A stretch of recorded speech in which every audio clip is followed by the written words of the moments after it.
আসসালামু আলাইকুম। আজ 18 মে 2024 সাল। নিউ ইয়র্ক শহরের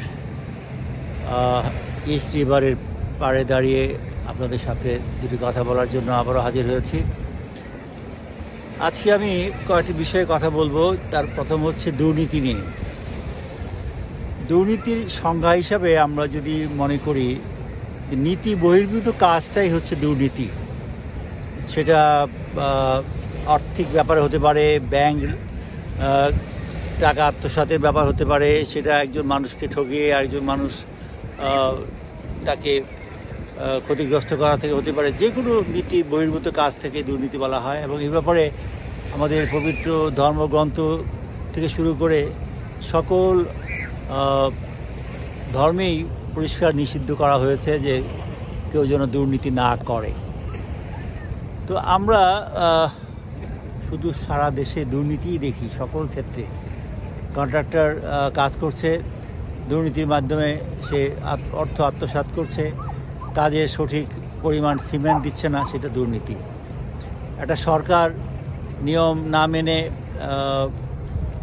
নির্বাচনের সুষ্ঠু সিস্টেম না মেনে নির্বাচন করছে, সেটাও দুর্নীতি। এবং বিভিন্ন রাষ্ট্রীয় কাজ থেকে শুরু করে আমাদের সামাজিক পারিবারিক জীবনেও বিভিন্ন অনিয়ম হচ্ছে, সেটাও দুর্নীতি। তো এই যে দুর্নীতি, এর বিরুদ্ধে সারা জীবন সংগ্রাম হচ্ছে, কিন্তু দুর্নীতি রোধ করা যাচ্ছে না, দুর্নীতি প্রতিহত করা হচ্ছে না, এবং দুর্নীতির বিরুদ্ধেই দুর্নীতি করা হচ্ছে। আপনারা দেখেন দুর্নীতি দমন কমিশন, তারা অনেক ধরনের অনিয়ম করছে। দু একজন লোক বিচ্ছিন্নভাবে দুর্নীতির বিরুদ্ধে কথাবার্তা বলে, কিন্তু এতে কোনো পরিবর্তন হয় না। আমি মনে আছে আমার 1979 সালে আমি পার্লামেন্টের মেম্বার ছিলাম। আমরা দুর্নীতি করি নাই, বুকে হাত দিয়ে বলতে পারি, কারণ আমাদের তখন নেতা ছিলেন শহীদ রাষ্ট্রপতি জিয়া রহমান। তিনি দুর্নীতি বিরোধী ছিলেন, দুর্নীতির বিরুদ্ধে কঠোর অবস্থান নিয়েছিলেন। সেই সময় বিএনপি বা আরও যারা দুর্নীতির সাথে জড়িত ছিল তাদের শাস্তির আওতায় আনা হয়েছে। কিন্তু বর্তমান 15 বছর ধরে শাসন করা সরকার নিজেরাই দুর্নীতির মাধ্যমে তারা ক্ষমতা চালিয়ে যাচ্ছে। দুর্নীতি দমন করা দূরে থাকুক, তারা দুর্নীতিবাজদেরকেই প্রশ্রয় দিচ্ছে এবং নিজেরাও চরম দুর্নীতি করছে। এর বিরুদ্ধে বললে পরেও সেই দুর্নীতির মামলায় তাদেরকে প্রতিহত করা হচ্ছে। এই যে একটা ভয়াবহ অবস্থা বাংলাদেশে।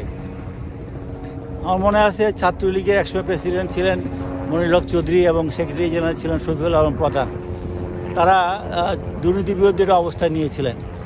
সেই সময় আমি ঢাকা সিটি ছাত্রলীগের স্বেচ্ছাসেবক বাহিনীর প্রধান ছিলাম এবং তিতুমির কলেজ ছাত্রলীগের প্রেসিডেন্ট ছিলাম। তো দুর্নীতির বিরুদ্ধে আমরা অনেক আন্দোলন করেছি।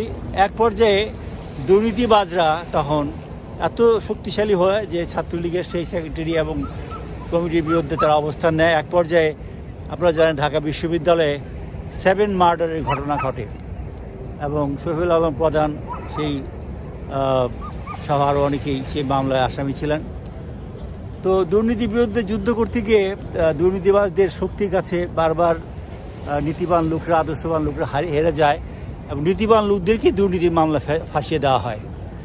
তাই আমি জানি না এই দুর্নীতি সমাজ, দুর্নীতির সরকার, দুর্নীতির এই আমাদের যে সমাজ ব্যবস্থা, এর থেকে আদৌ কোনো পরিত্রাণ আমরা পাবো কিনা। কথা বাড়িয়ে লাভ নাই, শুধু বলার জন্য আমরা বলছি। দেশের মানুষ যেখানে সবচেয়ে বেশি দুর্নীতিবাজ, অনেক মানুষ দুর্নীতিবাজ। জাতির জনক বঙ্গবন্ধু বলেছিলেন গরিব মানুষ তারা দুর্নীতি বোঝে না, তারা শিক্ষিত মানুষের বেশি দুর্নীতি করে, সেটাও সত্য।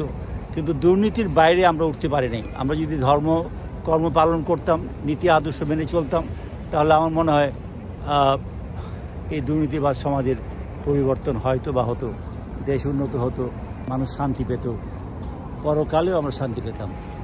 ধন্যবাদ। আসসালামু আলাইকুম।